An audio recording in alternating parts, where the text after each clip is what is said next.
Take a load off, traveller, and tell your story. You are now listening to Mackie. Welcome, traveller. Making their way through the gateway is one of Ashes of Creation's community writers, Moosnee. Hi there, citizen. Please introduce yourself to people who do not know you. Hi, I'm Moosnee. I'm a community writer, and I put out a few stories, Gidron's Assignment Part 1 and 2. And I also do a tabletop role-playing game with my friends in the Burning Wheel system, as well as Pathfinder. How did you discover Ashes of Creation? So I found out about Ashes at the end of the Kickstarter. One of those things where I just happened to stumble upon a YouTube video that mentioned it, and I went and looked at some of the concepts and some of the, original videos that they'd put up. I think Notes Part 1 was up at that point, and I got hooked. Like most of us did. Yeah. How did you start writing for Ashes of Creation? And also, how did you start writing in general? So ever since I was younger, I think most people who've got a pretty expansive imagination and growing up with being gay and being slightly confused, it was one of those things where you kind of had to find an outlet when you were trying to hide stuff from even yourself. And Right. I read, authors like J.R.R. and I eventually, when I got a little bit older and into college, I started reading John Grisham, and I got inspired by kind of mixing the two of fantasy as well as the suspense twist thrillers. Right. Not necessarily the law thriller part. I never went to law school or anything like that. And so even stories I read growing up and the cliche ones like the Aragon series, I would write fan fiction. I wouldn't necessarily post it, but it'd be my own imagination of characters in the world. And Ashes is just such a blank slate with a ton of possibilities. It's a world where we left it and magic has been able to wreak havoc or create, beautiful creations, and we don't know what's happening or what has happened or what will happen. And as a writer, that's really exciting. Stephen has mentioned for Ashes of Creation, the world of Vera is filled with magic, but the world that we escape to has no magic. How would you approach that from a story perspective, or how do you hope they approach those two differences? Obviously, the way that we've interpreted it in our tabletop game is probably not the way that Stephen has, but we kind of went down this decision path to where not everyone who was on this other world, not Vera, had access or could use magic, and if they could, it was not nearly as powerful as what we have seen even in some of the videos of mages and Ashes of Creation. And when people started to return to Vera, it was all of a sudden those who could already perform magic were able to unlock more powerful things that they could do. They were more released, and even those who had never performed magic previously could here. Obviously, Stephen may not go with that approach, and it just seemed to make the most sense for us trying to incorporate it into a tabletop game. Right. I think that what Stephen will probably do is more so now magic was maybe more able to be controlled on wherever we came from, and on Vera it's more explorative and unknown. So one of the most important questions I ask: what race and what class will you be playing in Ashes of Creation? So the races I'm most interested in haven't really been released too much. We haven't seen 3D modeling of or too much information from, and I would most likely play either a dwarf or an orc. I'm more Right. so leaning to a dwarf guardian or tank, and probably it's going to be tank X, but probably tank bard if it's what I dream. Tank X. Will your partner be joining you in the world of Vera? 100%. Any thoughts on what class and race he'll be playing? He really likes either the combination of Ranger Summoner or Summoner Ranger. I think once we have a better idea of how the augment system works, he'll nail down which of the two he wants. Right. But then he'll almost definitely be playing an elf. I'm just not sure which of the two. My partner usually plays any of the animal races or the weird looking races, so more than likely he'll either be Tolnar, Orc, or some type of dwarf. And I always go for the elf, so I'll be elf. Do you know what class you would choose? Yeah, for me it's going to be Templar, which is High Priest. Mm-hmm. And I'm not quite sure if I'm going to change that once we get more information on Summoner or Bard, because those are two classes in an MMO I have yet to play. So if they do have like augments for better healing or buffs, then I'll probably switch those up depending on the information. He always plays a tank, so any type of tank class he'll probably go towards. Maybe a Guardian, I'm not sure. I asked Moose onto the show because he has been very open about himself, and I felt that his input would be invaluable as a gay male in the gaming spectrum. Many will be surprised to know that quite a few of the community are also part of the LGBTQ minority. Those outside my circle will also be shocked to know that I carried a huge grudge for a long time with Intrepid Studios, only because they seem to be avoiding any LGBTQ mentions or trying to refrain from being labeled as one of those games. However, recently Steven did an interview with the Ashen Forge where he was asked quite a few questions about LGBTQ topics concerning the game. We're going to go ahead and take a listen to a few of the snippets from that show, and then we'll be back to discuss, all right? And then my last area, I think, is LGBTQ identity. I'm wondering what your stance is on that game. I was in a discussion for EQ Next of 2014.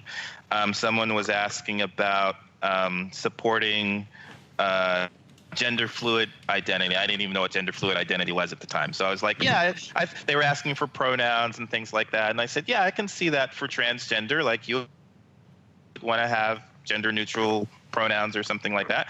Are there plans for supporting things like that in Ashes of Creation? There are not plans for gender neutral pronouns. However, our marriage system, which will be present, does not take into account gender. So two individuals of any sex will be able to utilize the marriage system. And we feel that that's pretty important to really reflect the nature of the cultures in Ashes of Creation, that it does not have that conflict present in this fantasy world that we may have experienced in the past in our real world. And that's a good place, both from a sanctuary standpoint for people who are maybe experiencing that in the real world, to kind of get away from it in the fantasy world. We wanted to provide that type of outlet. Okay, and I think my real final is about the representation among the gods and perhaps the NPCs that initially owned the castles. I'm hoping that those NPCs will still remain influential entities even after they're ousted from the castles. Yes. But what about LGBT representation and racial representation among those heavy? I can say that there is representation within the narrative, both from a hero-heroine standpoint and from a villain standpoint, that it will not just be as binary in previous narratives that have come before our game. There will be presence for that in the overarching storyline. Great. And it seemed like you were shaking your head, yes, that the NPCs who initially own the castles will remain influential, or likely to remain influential characters even after. Yes, so I mean, we have a primary antagonist in the storyline, right? We have a particular culture that we haven't touched on at all, and we don't want to, from a story standpoint, really that much. You may see some information come out later with regards to it, but for the most part, those NPCs that occupy the castles before they're taken over by players do have a very important role, both in the story as well as in the antagonist aspect of the world. Welcome back, guys. All right. Growing up is tough on its own. Growing up in a world where you find it impossible to find someone you can relate to is even harder. Inclusion of gay characters in games can lead some to believe that one day there will be no heterosexual characters that they can play. It's also the reverse for what is facing the LGBTQ gamers, whose representation is still rare in most titles today. Obviously, we've had some mainstream games such as Overwatch, Mass Effect, Dragon Age, and Skyrim, to name a few, who've come forward in changing the industry views. Representation is the first step. I personally think the industry has come far enough to broaden the issues facing the LGBTQ community and gamers and non-gamers alike. I'm very satisfied to see this topic coming to the forefront within Ashes of Creation, as Steven himself and his CFO are partners. This goes back to seeing representation within the community, but also within the team creating this project. Helps introduce those narratives into the world of Vera. What are your thoughts, Moose, on the representation in the video game industry and also the representation in Ashes of Creation? So, first of all, I'd like to just thank Diggs and the rest of the Ashen Forge guys. That podcast was really informative and amazing, and Diggs asked some absolutely incredible questions. And props to Steven for answering most of them as straightforward as he could. Yes, definitely. But as you mentioned, representation is incredibly important no matter which group you're in, especially if you grow up in a sphere of influence where you're just not surrounded or you don't even have any representation, especially as growing up gay in a conservative household like I did. It was something that was completely foreign, and therefore I didn't understand what I was feeling. And Right. something as small as it being acknowledged in something that was a huge part of my life, gaming, from a very young age, can be incredibly important. I mean, you mentioned in Mass Effect, I remember playing Mass Effect 2 and going to romance, and I was like, why can't I romance Caden? It doesn't make any sense. And even in the game like SWTOR, that when it released, it was, supposed to be very inclusive and heavy on the RP between NPCs and stuff. Right. And you weren't able to romance any gay relationships until I think it was like the second or third big expansion that they did. So I'm happy that they asked the questions of Steven, and as you said, like, I'm very happy that Steven has come out and finally said that marriage will be allowed, but it won't be gender locked. You can do it between genders, and he also slightly mentioned that there will be lore that is inclusive for LGBTQ plus Right. characters. I just want to clarify to the people listening, he meant you can participate in marriage, not do it, like sexual act. Oh, right. What would be on your wish list for the marriage system within Ashes of Creation, and will you be participating in this system? So I would definitely like for marriage to mean something, and that can take form in a few different ways. It doesn't have to be a stringent, go to NPC, fill out paperwork, congrats, you're married. It can be very aqueous, and I'd like there to be some benefits. It doesn't necessarily have to be something as tangible as, a buff to your damage, or maybe you gather quicker together, because some may see that as being not necessarily a pay to win, but an added convenience mechanic that will become necessary, and it will be a departure of what the act was meant to be in the first place. So I would like to see some kind of inclusion of a reason to do it other than just the word, and for it to not be something that is so trivial that you can do it in 10 minutes. Right. Whether or not I will be partaking in it, probably. It might be a little strange because we aren't married currently, but it's a RPG for a reason. Right, it's fantasy world. Going back on a game that I play, Elder Scrolls Online, their marriage system is pretty simple, and it doesn't mean anything, really. I hope that the marriage system Ashes of Creation is a little bit more complex than that, only because, like you said, people could probably see that as a little pay to win. Steven mentioned in that podcast that LGBTQ will have representation in the overarching narrative, as both hero and villain. For me, this will create a rich, diverse world, but also a well-rounded narrative for players of all walks of life. Do you hope they go a different route than the cliche one when it comes to the hero and villain in Ashes of Creation?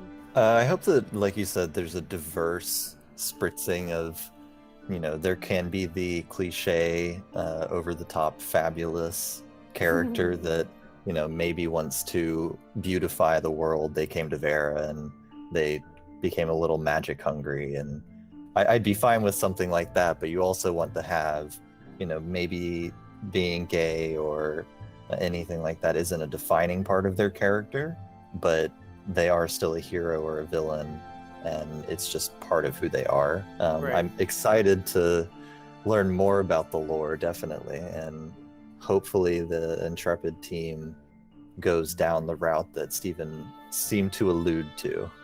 As the game progresses in development, what are you looking forward to that Intrepid Studios showcasing more of? I don't want to be, kind of echoing the choir, but we all know that what they've been working on so far is definitely their back end, and as most gamers can agree, that is one of the most important parts of a game.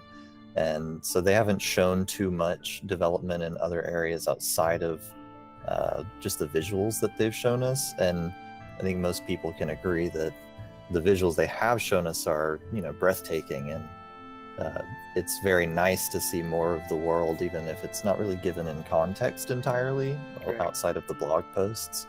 But I definitely would like to see the augmentations and how that will affect your primary and secondary class, because saying you have 64 classes is very impressive, and Yes, it is. delivering on that is more impressive. So I'm hopeful that they can make each of those 64 different enough to make the implication of 64 classes a reality. But apart from the mechanics of the game, I'm most excited to learn more about the lore, and I respect Steven's ideology that going forward he wants the players to learn about the lore as they play the game instead of just him giving it to you, especially considering the lore of each world should be different from each other one. So I'm biting at the bit here. I want to get into the world and really start exploring some of the rich lore that we know that the Intrepid team has put together. And again, I hope, like you, that the lore, the narrative, opens up as soon as we get into the game, and it's going to be a really exciting time for everyone, not just the RPers, but for everyone to see this world come to life. Really stems from, like you said, the node system, and Right. making sure that there is that push and pull of wanting your node to level up to a point where you can unlock new parts of the world and understand more, or it could just stem from that feeling of, well, I want to be a citizen of the best node on the server, and it really should be interesting. And I hopefully, and this may be a selfish thought, that I hope that there is almost like the Greybeards of Skyrim, or the Academy in Game of Thrones, where there's a group of lore nerds who will like catalog what happens on your server. I just think that something that's so simple as being able to go to someone and you're like, what happened on the third day of the fourth moon, would be such a cool experience in a world where it's ever changing. Will you be playing as a PvE character or a PvP character? So one of the most interesting parts about tanking, in my opinion, is PvE. I feel like tanking is one of the easiest roles, but it is very important. That's not to diminish its importance, but it can be very repetitive depending on the mechanics of the boss. And I've played plenty of MMOs and gone through plenty of different hardcore mechanics, or whatever you may call them, and I think most people will agree most bosses are pretty easy in that regard. But one thing that I find interesting is when a game can, an MMO specifically, can take tanking from PvE and make it useful in PvP. And there are plenty of different ways you can do that. I think SWTOR had one of the better ways that I found, which was making your taunts, they wouldn't necessarily be a CC, but they would cause you to do, whoever you taunted, to do less damage to anyone other than you, which is an Right. interesting mechanic and allows you to still be useful as a tank in PvP. That said, I would love to PvP and PvE on my tank if they make that viable. If they don't, then I may have to make an alt just to be able to run around and help with caravans and castle sieges, because I really want to be involved in both. And if that's possible with the tank, I will 100% do that. Well, I know that coming from a PvP standpoint, in most games that I played, tanks and healers are always needed in arenas or in big, large siege battles because of their taunts or because of their leash, I guess you can call it, or just their mitigation of damage for the team. But yeah, I don't see that being a problem for you. I could see it being a problem for the DPS classes only because I know Steven had mentioned they were trying to balance the game to where there would not be a meta type of system for the DPS classes, but it's kind of hard, especially with 64. That's going to be a very daunting task for them to do, and I'm really excited to see how they do that and if it's implemented correctly. I think going about it the direction that Steven has mentioned that he wants to go about it, being the rock, paper, scissors style, is a good idea. Obviously, I have never balanced for an MMO game on the development side, so I wouldn't know firsthand, and I'm sure that's what alpha and betas will be for.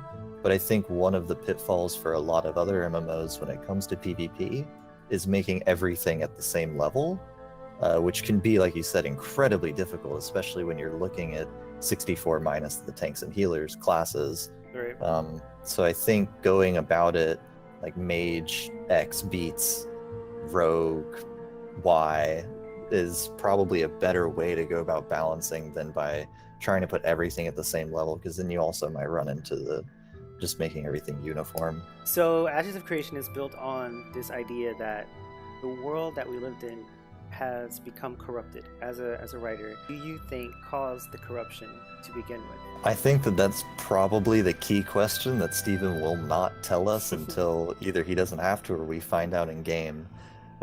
Letting my imagination just go ahead, I harken back a little bit to the story that I started creating. It's almost a little bit in the like Balrog from Lord of the Rings sense of people became a little bit too greedy, or maybe took magic for granted and they delved too deeply, and magic just started to be not necessarily uncontrollable but unmanageable by the mass population, and it kind of became one of those things where everyone had to agree to limit magic use, and we couldn't come to that agreement, and magic not necessarily destroyed the world but just altered it. And my story takes place between when everyone is leaving Vera and everyone comes back. It's the story of a guy who was not necessarily a high up person and is trying to find a way to survive as magic kind of corrupts or reshapes him and the world he's around. And I don't think we should go into it looking as magic as being in the antagonist here, but more so the misuse of it. And I'm excited to learn more about the little tidbit that Steven mentioned about there being an antagonistic race that is present on Vera when we return, because I think that they'll have a huge part in kind of piecing together what happened. Now let's touch on a bit of lore. Dilia's diary. Basically, the story goes, these harbingers, or these lights in the sky, start to fall. What do you think the harbingers were that fell to the ground? And this is all conjecture. Right. If I had to make a summation, I would say that the harbingers are probably a creation by whichever race was the most prominent in magic. And it could be that these harbingers were made as like a well of magic for all to use, and tried to contain magic in a way. And it is through that attempt at containment of something that shouldn't be contained that Vera itself kind of fought back, which may open the implication that Vera is more than just your regular planet. May find out at the conclusion of whichever main antagonist Steven has planned. Right. Another subject of the gods. Steven has been very hush-hush on the subject of the divines. Now we know the divines created these gateways for us to escape through. There is going to be a religious aspect in the game that will have a hierarchy, obviously. But what do you hope to see from the divines? What type of gods would you like to see in the game? I'll preface it by saying that any world building must include at least a framework for religion. Even if you don't plan on it becoming a forefront for how your world or your setting operates, it's very important because humanity, and most of these are based off, human ideals and principles, revolves around being able to believe in something. Not necessarily everybody, but there will always be some. Fleshing out what the religions are is going to be incredibly important from a setting standpoint. From a gameplay standpoint, I hope that the religions that he does allow and the gods that he has in lore, that there will be followers, and that maybe it could be one of those social groups that Steven's talked about, where you can do quests for and maybe get special clothing for, so you can make it known that you follow that religion. Some of the gods that I think Steven may put in, or that would be interesting if he put in, it would be unrealistic to say that every culture should share the same gods. Right. I always love a god of death in whatever capacity it could be, because it could be an evil god, or it could just be, a god whose purpose was just to help people or living things go from one existence to another, and it's not necessarily a bad thing, it's just the cycle of life. I know that in my setting or not my setting, but in the tabletop game that we play in our version of Vera, we have a group of, for lack of a better word, cultists. They're good upstanding people, we swear, but they're trying to use certain forbidden magics or artifacts that were left behind on Vera to reanimate or bring back a god of death. And I think something as mundane as a group of cultists who don't really understand what magic is doing can really do some damage when you put religion in there. Right, and I feel like that would definitely be more feasible if the gods are tangible. Like in ESO, the gods are very tangible. You know that they exist. Right. So I would definitely be more okay with them all sharing, like you said, different interpretations, but the same entity. Yeah.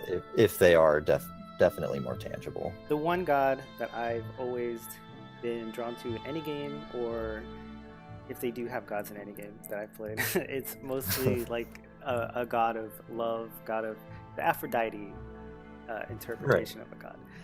Only because I love beautiful things. That's my say. All right, so we come to the segment of the show where I'm going to ask you some rapid fire questions. Are you ready for them? Sure. All right. The first question: a rogue primary and a rogue secondary is known as what? An assassin. Yes. The area where players contribute to a node is called? The zone of influence. Right. The Mighty Beard Tavern is located in what town? Marrow's Mead. Yeah. How many Metropolis can exist at any time in Ashes of Creation? 5. Yay! You passed. So before I end this episode, Moose, is there anything that you would like to promote, or anyone you would like to promote? Just a quick shout out to my own content, being the Gidgerin Part 1 and 2 are up on the Ashes forums. Part 3 should be coming soon, trademark. A small shout out to the guys from the podcast that you showed. They asked some really hard-hitting questions. Also to Daedalus and you for the amount of content that you guys put out. It's really impressive that you guys can put out so much content on a game that is, pretty far away and can maintain the hype. All right, so that brings us to the conclusion of the podcast. Everybody, if you want to know more about Moosnee or any of my other guests, go ahead and check out the other videos in my channel. If you want to be part of the podcast, go ahead and find me on Twitter, Discord, Ash's Creation Forums. I'm always open to find other people to talk about different subjects. It doesn't have to be about the game either. Alright, so thank you everybody for tuning in. Thank you to my special guest, Moosnee. We will see you guys at a later time. Peace.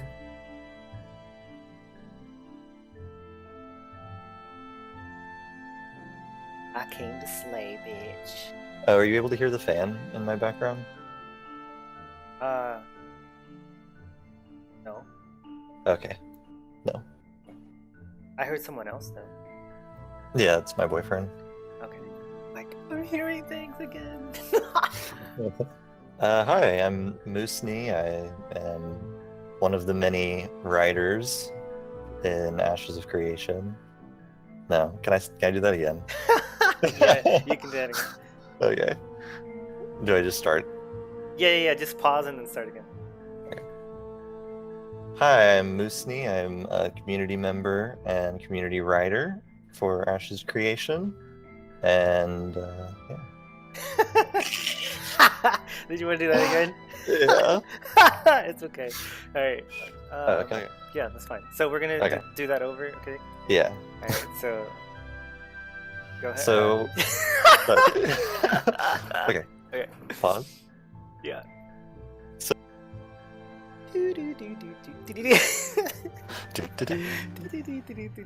Tell him what he's want. Alright. A new car! Alright. We're ready? Silence. Follow our links below for more content and subscribe.